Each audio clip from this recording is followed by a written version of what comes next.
Are you looking for true personal freedom? The freedom to design a life you truly desire?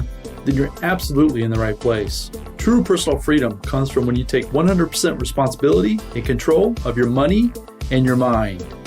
Here you're going to learn ideas, tips, and wisdom that's going to help you bridge the gap from where you are now to your dream life in the future.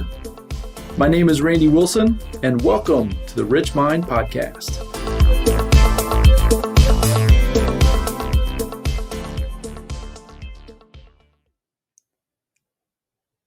Hello, and welcome to the Rich Mind Podcast.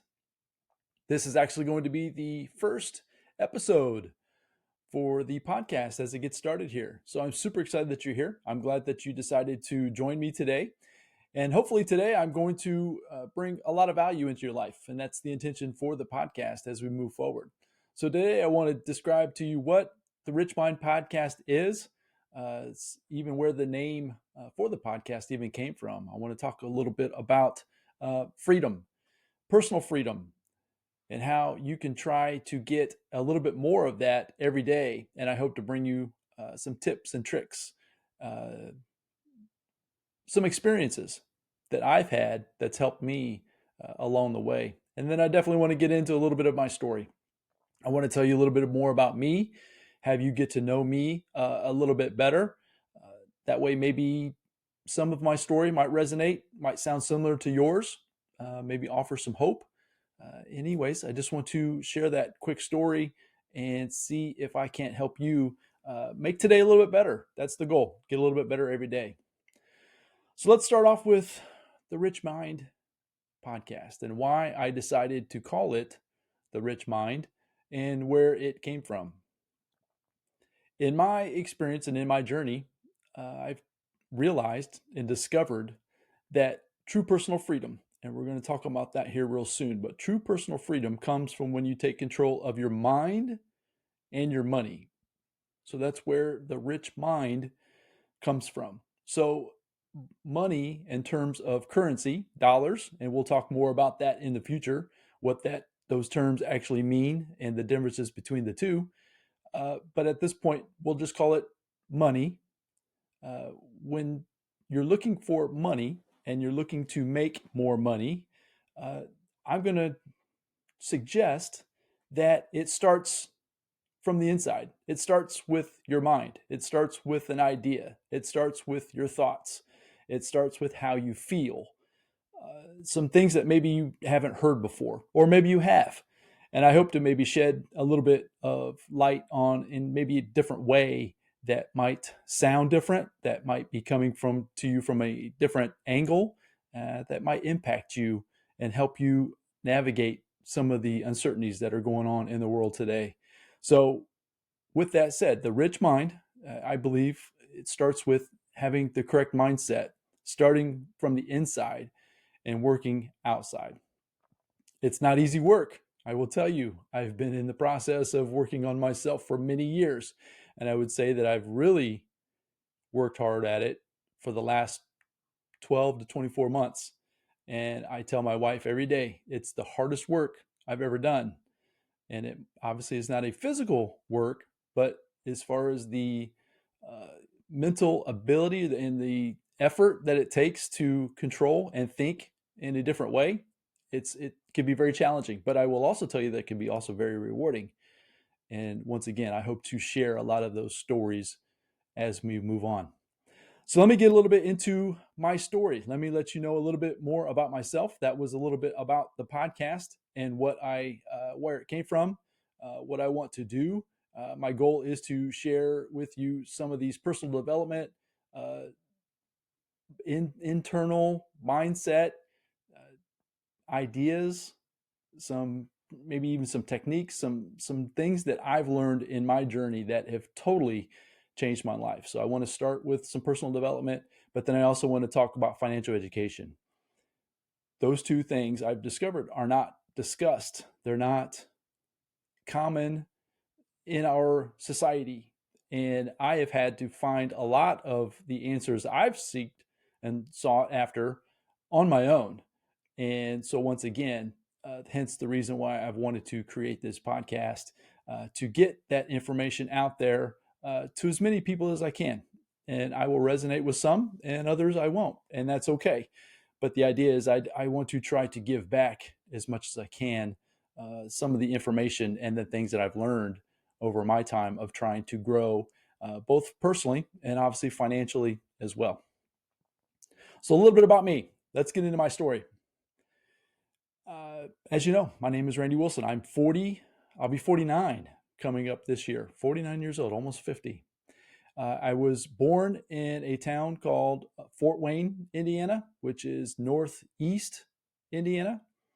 But I consider my hometown where I was raised in a town called Muncie, Indiana, which is about an hour northeast of Indianapolis. I lived there from first grade, I believe is when we moved there, through all the way through getting married and moving on into life with my wife. So that's why I consider that basically my hometown.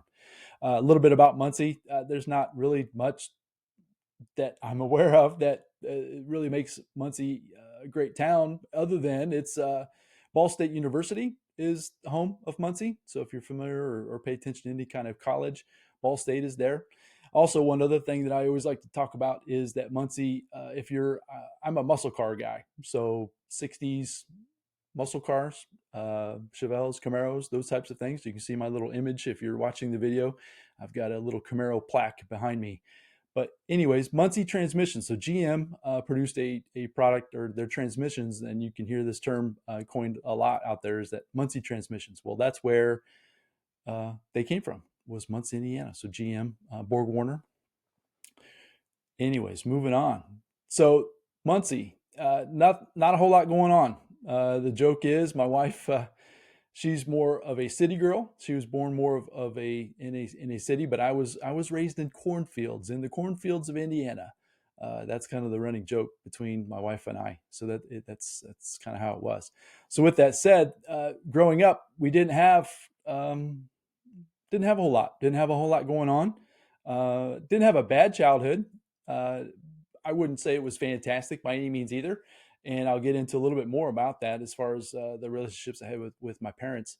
But it wasn't great. It wasn't bad. It was just, looking back on it, I would say it was kind of middle of the road. It was kind of average.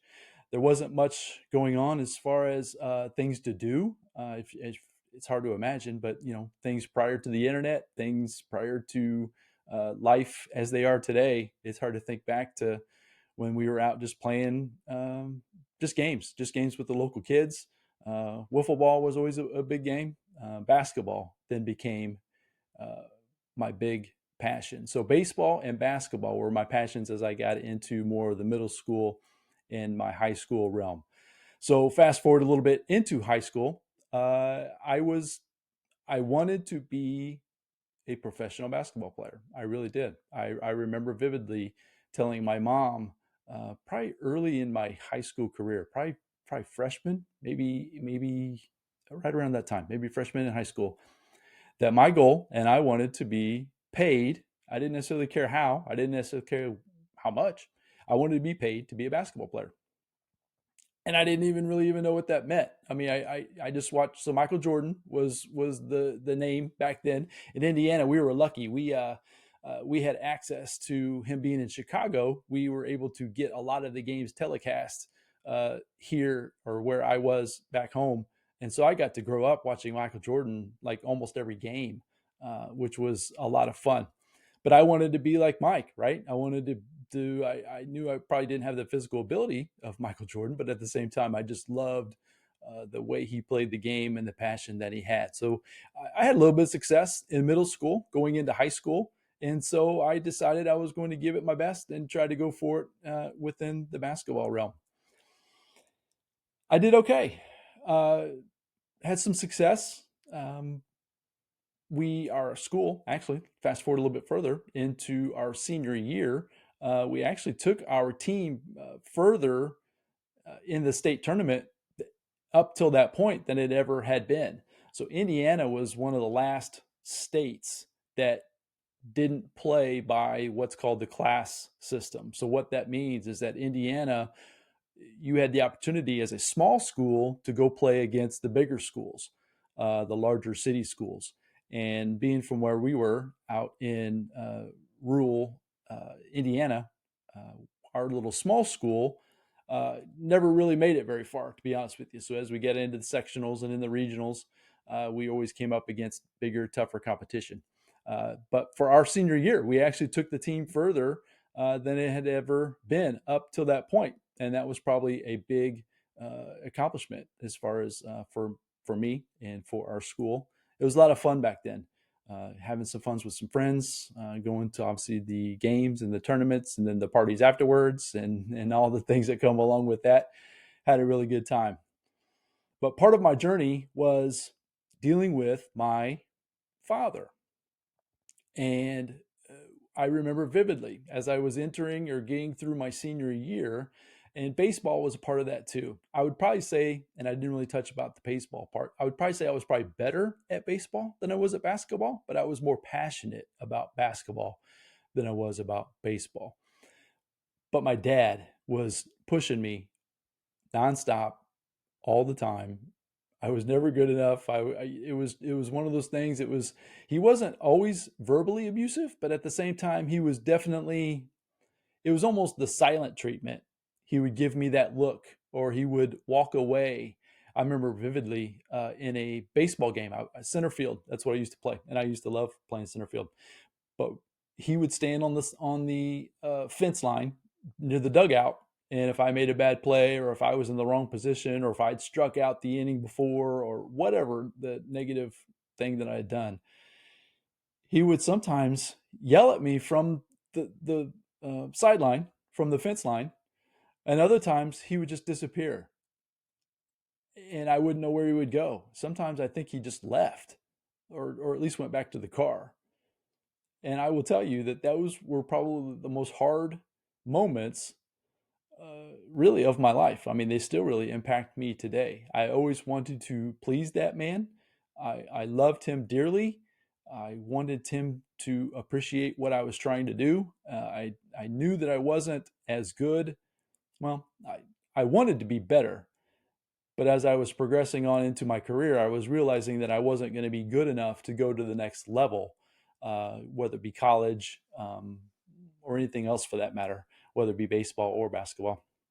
And so that was very disappointing.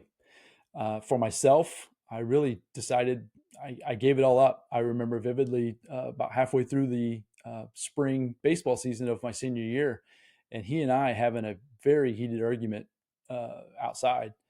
And I told him I was done. I wasn't going to do it anymore. I was over it. And I didn't follow through with that. I did finish the season, but at the same time, I had checked out for sure. And so it was a point of total frustration. I didn't know what I was going to do. I went into, I wasn't good in school. I was C average at best as far as my schooling. I had no direction because my goal was to play ball. I was basketball. And baseball would have been fine too, but basketball for sure. So when I got to that point, I didn't know what to do. I almost joined the Marines. That was the only thing I could think of. So if you can imagine, my dad was at this point, well, you need to figure it out. You need to go figure out what you're going to go do. And I didn't know what I was going to do. I didn't necessarily have any support. Our school was okay at best, I would say, at helping us trying to learn those things. And at that moment in my life, I didn't know had no idea what I was going to do. So the only thing I could think of was the military. I almost joined the Marine Corps. I actually went to the sign up multiple times. I think probably two, if not three times. Spoke with the gentlemen that were there, was almost ready to sign. And then all of a sudden, out of the blue, Ball State University, which I mentioned earlier, sent me the letter that they let me in. I couldn't believe it. I had a terrible GPA. I was awful in the SATs. I have no idea how or why they chose to let me into the university, but they did. So I quickly retracted. Basically, it was a verbal commitment to the military, and I decided to go to college instead. my parents found out about that, they were, I don't know if they even knew if I was even looking in the military. I think I kept that to myself, at least for that moment in my life. But they were obviously excited that I was going to be able to get into college because they weren't expecting that either. So I didn't know what I was going to do there either. I'm a creative. You'll see a lot of the art that I create, even for my pages and for this podcast and for anything that I do, is me. I like being creative. I love being, yeah. I'll just use creative. Creative is what I do, and so with that, my dad suggested that I go try to be an engineer, and I'm not an engineer. I he thought that drawing, so CAD drawings or computer aided drawings, CAD, was going to be my way of being creative in college. Well, that didn't work because that's not me. I'm not. No, that it was completely opposite. Needless to say, I didn't make it very well in college. I had a lot of fun.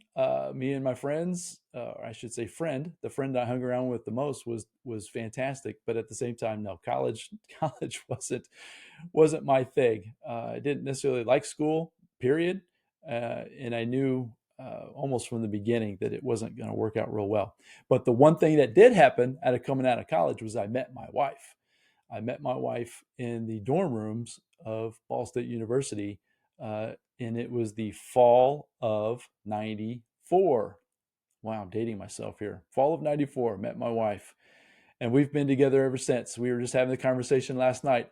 I don't think there's probably been a single day since we've met that I haven't at least talked to her in some way, shape, or form. So back then, obviously, it was a lot of telephone calls.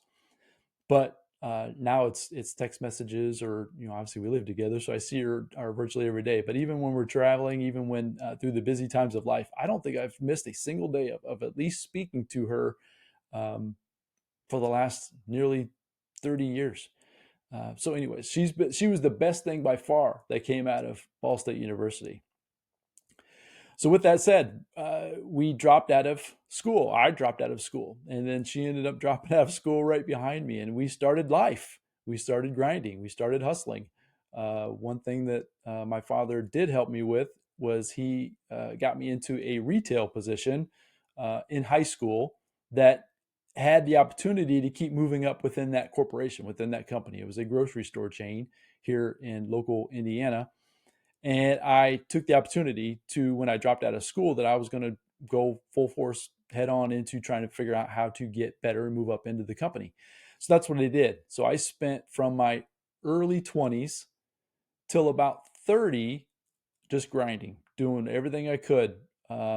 If they asked me to go certain places, I would go. If they asked me to work late, I worked late. If they asked me to work thirds, I worked thirds. If they asked me, it didn't matter. I did everything I could to help propel me into what I thought was going to be a better position within that company. And that's exactly how I was taught to be. And the good news is from within that company, it worked out well. I moved up very quickly. My wife and I, we were in the beginning processes of starting our family. In this time, I have had a son, and also a daughter, actually two daughters, and we were just life. It was just life. We had made the decision early in life in our marriage that she was going to stay home with the kids, which meant that I was going to be the one grinding and working. And I did. I missed a lot of events in retail. If you're not familiar, it's basically 24/7. So unless the stores is closed, but in the grocery store business, it literally, the stores open 24 hours a day, minus Christmas. So, minus a few days, a couple days a week, or a couple days a year, excuse me, it's open. And so my life was literally 24/7, to the point where in my 30s, I actually had worked hard enough. I had gotten a shot to be my own boss, or my own boss, meaning they had given me the responsibility of opening my own store as a store manager. That was always the first goal, was to work my way through the ranks of the clerks, assistant manager, up to store manager. I thought that was going to be the ticket to getting me to the next level as far as financially, from the status of the position, that type of thing. That was, as I mentioned, in my early 30s. I think right around 30, 31 maybe is when that happened. So 2 years into that journey, this is when my life and my story totally hit a pivot. And you'll hear me talk about pivots a lot when I talk about things going forward in the podcast. But about 2 years into running this store that I was a store manager of, and when you're a store manager, you're responsible for the entire building, front to back, side to side, top to bottom, everybody inside, all the inventory, everything, 100% all the time. And so I took that very personally. I did everything I could to try to make my facility profitable, and I couldn't do it. It just was bleeding cash. We had a lot of maintenance issues. I couldn't get anything to work right. Sales were bad. The community wasn't necessarily embracing the store. I did everything I could. I used to cut the grass for the store, and I would do that for free. I was trying to I was doing everything I could to save my little store a little bit of money each week, each month, each period. We call them periods, so each month basically, and I did everything I could. So what happened was, and this is the part that really jolted my life, was that one morning, my supervisor came in first thing in the morning. It's about 9 a.m., which was very abnormal. Very abnormal. He and I had a great relationship, and he would usually hit my store late in the day. And he always used to tease me and tell me that he did that because he always liked the end of the day on a positive note, meaning we always had good conversations. Very rarely did I ever rock the boat where he needed to discipline me or anything like that. So he always would hit me late. But that day he hit me early, which I knew instantly that something was going on. He told me early that, yeah, he had something he wanted to share with me, and then I needed to finish up what I was working on, but let's meet back in the office. So we did.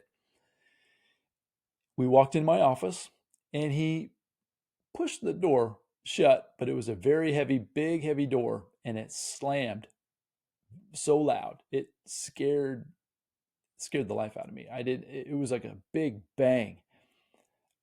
I sat down, and my heart was racing at this moment. I didn't know what was going on. And he very calmly looked at me and said, "Randy, the company has decided we're going to shut this location down. We are going to, it's not doing well," and I knew that. "And we're going to stop operations." I think I had a month to liquidate what I had, tell my personnel, tell my vendors, tell everybody. I had 30 days to liquidate. So that it was a huge, huge slap in the face.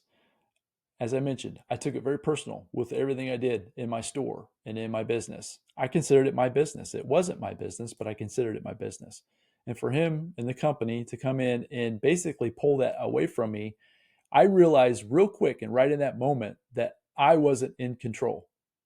I wasn't in control of my future. It didn't matter what I thought. It didn't matter how much effort I'd put into it. It didn't matter. I was not in control. And so I decided in that moment that this wasn't right. And what I mean by right was that this wasn't the best solution for me moving forward in my life. So I went through the motions. I closed the store, and they moved me to a different location. But at that moment, I didn't have the mojo anymore. I didn't have the desire to put in all the effort that I had put into the store previous. And so I was contemplating, what do I need to do? What do I need to do to figure this out? And the only thing I could think of was that to go to the local library to start looking for information as to why I was struggling financially. We were paycheck to paycheck, raising 3 kids, just like everybody else. The mortgage, the cars, the stuff, right? The stuff that's keeping you buried, or is definitely keeping me buried. And I had to figure it out. I was tired of the grind. I was tired of working hard and not necessarily getting where I wanted to be. So I went to the local library. And in the local library, I found the book, and it jumped right off the shelf at me. It was the book by Robert Kiyosaki. And a lot of times folks will refer to the Rich Dad, Poor Dad. But mine was Retire Young, Retire Rich. by Robert Kiyosaki. That book jumped off the shelf at me because it had exactly, in the title, what I was looking for. I opened that book. I took it home, checked it out, took it home, and I devoured that book. And I'm not a reader. As I mentioned, I was not good in school. I would even classify myself today as a great reader because I don't necessarily like it. Thank goodness for audios like this podcast because I'm an avid podcast listener and YouTube and that type of thing. But at the time, it was read the book. Inside those pages, I was learning more about financial education, more about personal development than I had ever heard in my entire life. I wasn't exposed to any of this growing up. I was excited in one sense, but then I also became very frustrated in the other, meaning I wasn't sure why folks in my life, whether it be people I worked with or my family for sure, wasn't sharing these ideas with me. I thought they were keeping it from me. I really did. And this was back, as I mentioned, in my 30s, and I didn't know why, but I was determined I was going to try to figure out what I could do to change my situation uh, based on the information that I was reading in the book. That took me down a rabbit trail of learning, reading. Thank goodness, podcast, as I mentioned, came out. Back then, a lot of the information was on CDs. I would get CD programs, and I was commuting an hour each way to work. I would listen and just devour content as fast as I possibly could because as I started learning and I started to apply, my life began to change rapidly from my working life to my family life all the way to where I am today. So fast forward, and a couple of pieces of that story that I left out, but I did that on purpose that I want to share with you. That is a big part of what I want to talk about is that both of my parents are gone. Both of my parents have passed, and they passed very early in life. My mom passed 1 month before her 50th birthday. And this was, my son is 25. And so that would have been 24 years ago. So my son was 1 when my mom passed. So 24 years ago, my mom passed. More recently, my dad passed. My dad passed 6 months before he was supposed to quote unquote retire from work. He was almost to his 65, that magical number that a lot of us are taught is the right way, the time frame of when we can retire. He was 6 months away, and he found out in May or June of the year prior that he only had 6 months to live. It was one of those instant moments that he found out, and it was right. He passed that December in 2014. I tell you that because that's a big part of why I'm the way I am today, why I am so adamant about sharing what I've learned, is that life is too short. We all hear that and we all know that, and a lot of times we don't necessarily take the right action, uh, even with that knowledge.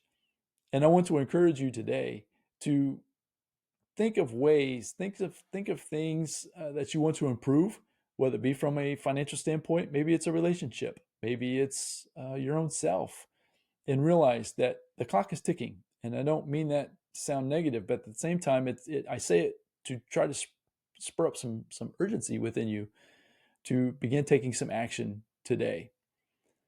So back then to where I'm at as far as I continue to learn the processes and things within financial education, personal development, and we're going to get into a lot of those topics inside of this podcast. That's what I want to do. So I'm not going to go into those things today. But what had happened was, as I was learning, I started to share these things with my dad, and this was obviously before he passed. I started to notice that he was getting excited about the things that I was sharing with him, different things about learning about the banking system and how things work, how things operate, how you can use them to, build businesses, create profits, build a lifestyle that you really truly desire. He was super excited. We would have lunches, and it would last for almost hours. It was a lot of fun. At least that those moments in my life, as I shared earlier, it wasn't always so fun with my dad, but those times were definitely some fun. But what had happened was that one night my dad called me and said, "Hey, I've got a lot of information. I just want to run by real quick. I want to show you something that I've been collecting over the last few weeks." And I said, "Sure, come on over."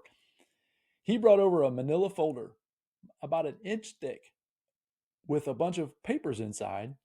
And what had happened is we sat down at the kitchen table and he opened this manila folder and he started going through deal after deal. These are real estate deals back in the day. Deal after deal after deal that he was scouring the internet based on the information that we had been sharing, all these ideas, all of these things that he was so excited about. He was literally giddy at the table. And in that moment, I realized that my frustration back in my 30s, and even as I was growing up with my dad, was that he didn't know. He didn't know to be able to share it with me.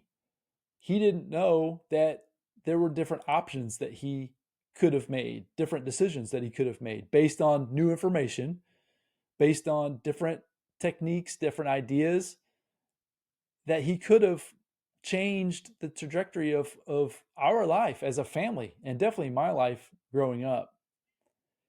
And so at that moment, I had peace. I realized that it wasn't him all along. It was the fact that he didn't have the information himself to share with me.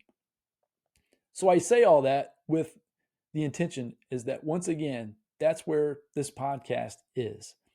My hope is that I will be able to share with you ideas, tips, strategies from both a personal development mindset perspective, but then also from a financial perspective. I don't have all the answers, but I do have some. And my intention is to share with you as many of those as I possibly can, and in a form where you can learn about them, take some action. If you don't understand what I'm talking about, look that up, figure out more about it, start applying some of these things into your life. I'm telling you, you have the ability to take control. It's all about control. You need to take control of your mind. You need to take control of your money. And if you do that, your life will totally be different moving forward. And I know that because that's exactly what's happened to me. So fast forward again, as I mentioned, both of my parents have passed. I have a fantastic family. My wife and I have been married nearly 27 years. I have 3 children. My son is 25. My middle daughter is 23. And I have a youngest that's 21. I still live here in Indiana. And I design my life. I don't have anybody telling me what I can and can't do. I've built businesses. I've owned real estate, and I still own real estate. Uh, and I'm working on myself every single day. And I'm launching this podcast. I'm super excited about this. This is going to be so much fun. So that's a little bit about me in a nutshell. And I would love to learn and hear about you as we go further in this journey. My intention is to create as much value as I can in your life in the short periods of time that we have. So feel free. Don't hesitate to reach out to me. You can DM me on all the normal platforms. You can also email me if that is your preferred method, and whatever's best. Don't hesitate to give me some feedback. You can also offer some criticism as well. I'm not saying that I know everything because I do not, but I'm telling you that I'm going to share with you the things that have worked for me and the things that I'm working on, and with the hopes that they will help you also in the future. So I really appreciate your time. As I mentioned, those emails and those links to my socials will be in the show notes here. So don't hesitate to use those to reach out to me. And I really just appreciate your time. This was probably a little bit longer of a version of a podcast, at least the solo episodes that I intend to do. But at the same time, I wanted to get you a little bit of my story. That way you can learn a little bit more about me, kind of hear where I'm coming from and what I hope to give to you as we move forward. So thank you for your time today. I look forward to connecting to you in the future. And until next time, we'll talk to you soon. Thank you. Bye-bye.